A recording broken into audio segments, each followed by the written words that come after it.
And let's say that we are going to make the flow uh,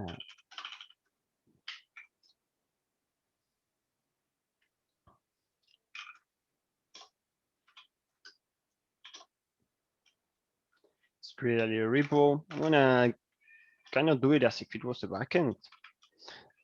So I'm missing touch, ignore file.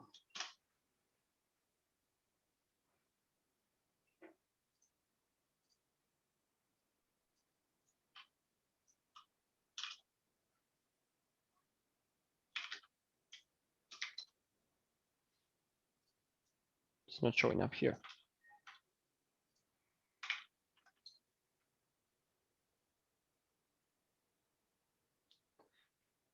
So let's say that we're starting our backend, right? Let's make the idea that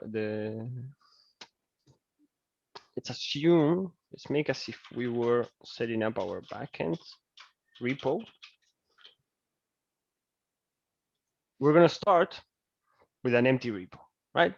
And now we're gonna have to do the handling of the branches. Now, we are gonna use 2 branches all the time, and one that is gonna be the feature branch that we're gonna move around. Mainly, we will have main or master, whatever you prefer to call it, development, and always a feature branch of what we're working on. So master, let me, for example, let's say that I just start very simple. Index.js, console log, kicking off project.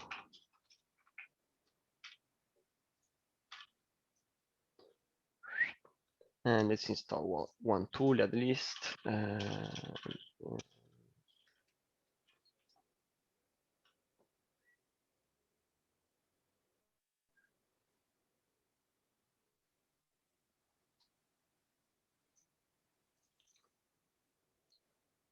The branch master is, we're actually not going to use it until the end of the portfolio. You're going to set it up at the beginning, and then we're going to leave it. Why? Because in development companies, master is what holds whatever is in production, right? So in master, we only hold the stable releases of our app. That this app we're going to release in 2 weeks, right? So our work will always be in the development branch. So you work in the development branch. Actually, you work in feature branches and you merge to the development branch. You open a new feature branch, you merge into the development branch, and the development branch starts building up. And when you're towards the end, you will have most of the app in development. You test it. If it's everything is working okay, you're satisfied with it, you make one huge merge to master. Here's my version 0.1 of the app. Boom. Right? To make this easier, what we're going to do is status. Let's say then create node project.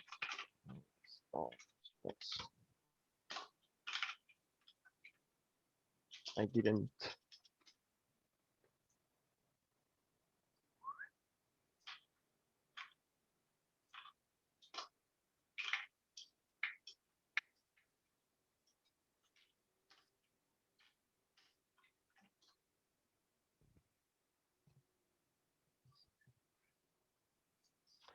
Cool.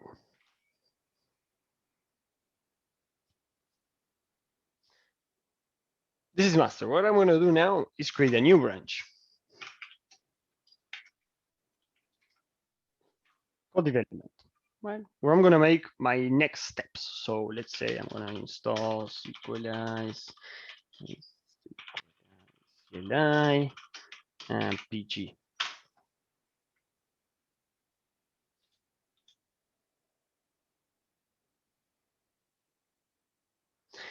This beginning part, right? So it's mostly the setup, installing the tools, maybe doing the SQLize init. That part you would do just straight in development. I would at least just do straight in the development branch. We're still not doing anything really. It's just setting up. Already, once we have the tool set up, you could include the model creation in this same step, or you could already consider the model creation to be the first feature. We're going to do that just so we see the flow. So now I added some tools. I'm also going to do the init. Init.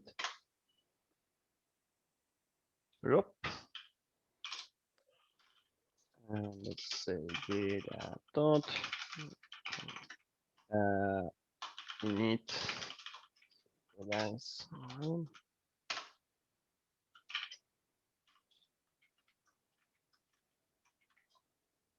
push development. Cool. So now I have these two branches. Like I said, master, we're going to really put into a drawer and get back to it once we have an app to put into master. So something that's going to help us quite a bit is if you go to settings and branches, and you make the default branch no longer master. No, not rename, switch to another one. We're going to make the default branch development. Yes, I understand. What's this going to help us? First, that when you go here to code, you will just see the development branch, right? So if you, as you code and you merge into development, you will see your stuff. You will not always see this kind of sad, empty master that we have. The second thing that this is going to help us is that once you have this setup up and running, here is when the Git flow starts.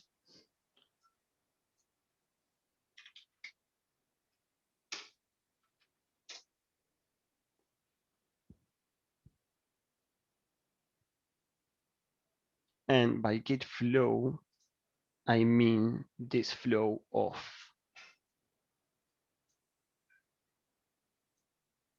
okay, would be really nice if they're aligned.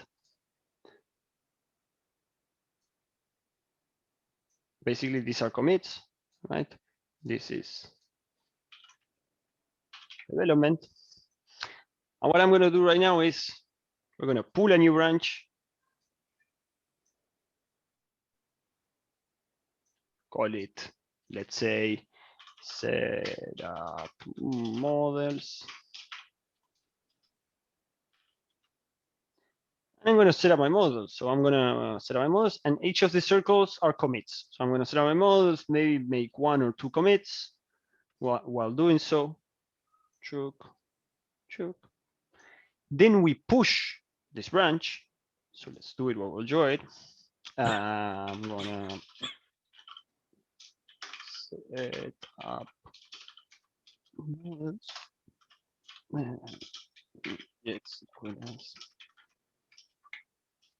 CLI model generate, I don't know, to the item, to the user. And let's do one more.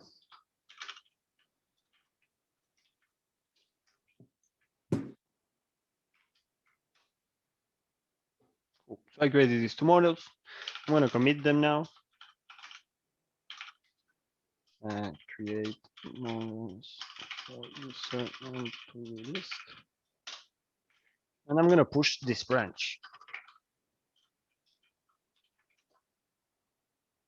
Right? So we work on this feature branch while we're doing, but this feature branch has to be one feature, right? This one is set up models. I'm only going to set up models, not that we're going to code the whole branch on one feature branch, the whole app on one feature branch. I push this new branch, and we should get it. Yep.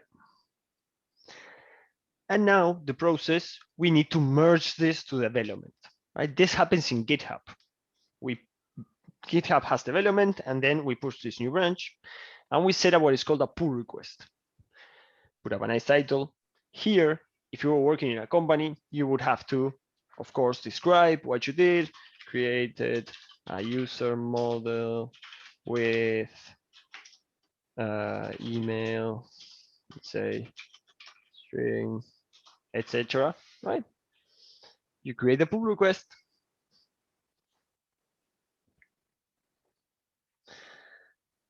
You can also, and I really advise you to do so, before merging it, you can come here to files changed, and you can really take a look at what was added in this request. Maybe you left some console logs in, maybe you tried something out and you left some messy things, or you forgot to change something. You will spot it here probably. It's easier than in the code.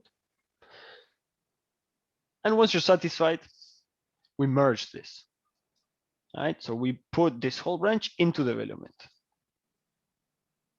Boom. This basically means, if we to go here, that now the whole thing, all of these commits actually come into development. And now development is up here, the same as where the feature branch left us. And we go to code. And I have my first feature branch merged, right? What's the next step here? See if somebody can guess it. Now I want to do another feature. How would you manage if you have two features, if you're working in two features at once, the merging? You shouldn't work into features at once. But there might be multiple people in the company working in different. There could be different people. Yeah. Actually, so you're asking not now in a real team. When you make a pull request, first of all, you can't merge it yourself. That's rule number one. Usually, because you can configure your repo so that pull requests either can only be merged by a specific user, be it the senior developer, or they can only be merged if they are approved. Because when you have a pull request, you can come here, even if it's closed. Shit, if it's closed, I can't. What if I revert this?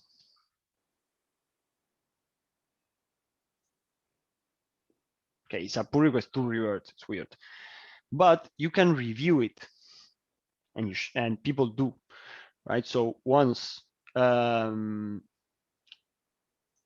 post a pull request, you would. I had a Slack channel where I would say, "Hey, a pull request is up. Somebody please come and check it out," and I would need two people to come over here and say like, "Hey, why await? Why await? Is it necessary?"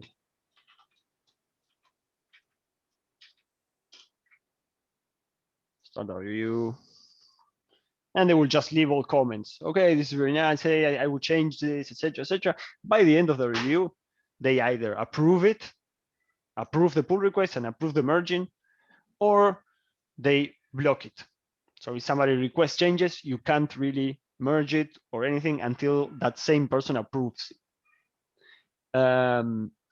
So we go through this whole review process before getting merged.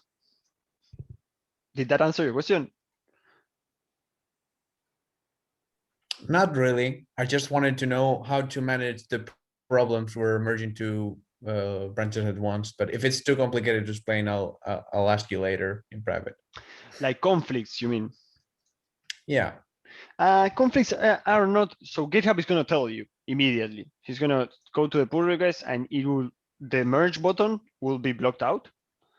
And it will tell you, hey, this won't be here. It will be grayed out. And it will tell you, hey, this branch has conflicts. Do you want to solve the conflicts? And you click, yeah, I want to solve the conflicts. And he's going to show you these two blocks of code, right? And which is where the conflict is. And he's going to tell you, now pick which of these two things you want to keep, because I'm not sure.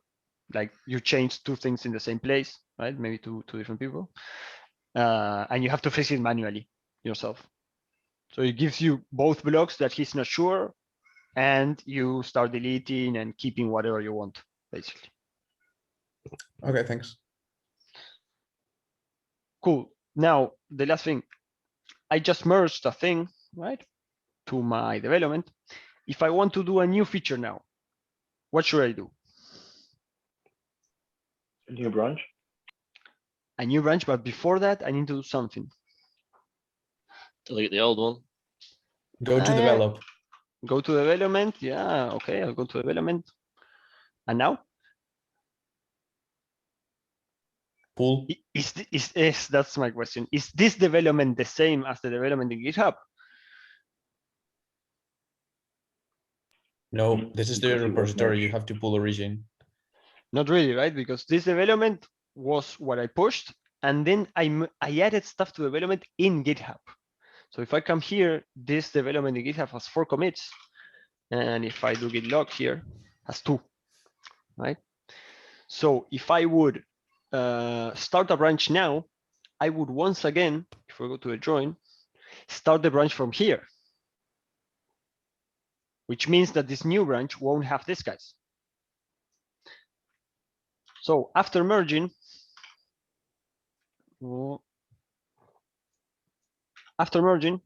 and before opening a new branch, we need to pull.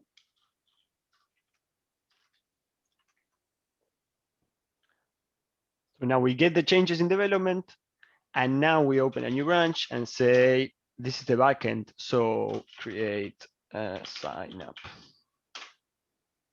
And code again. Code, create the sign up, add the route, push, merge to development, and pull from development.